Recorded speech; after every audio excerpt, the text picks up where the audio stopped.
If you are in sales, for example, you probably have oftentimes used a series of words to describe your customers or your prospects.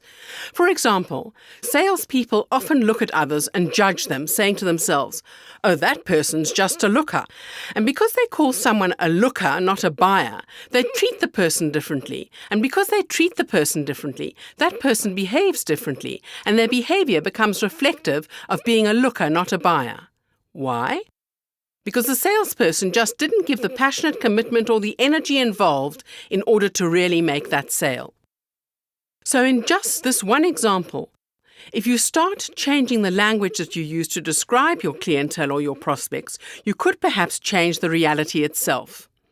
What would happen if you looked at every single prospect, regardless of sex, regardless of creed, regardless of race, regardless of origins or upbringing, and you looked at each one as a highly qualified prospect, and you described each individual as a buyer from the onset? Do you think it might change the way you behave with regard to your interaction with each of your prospects?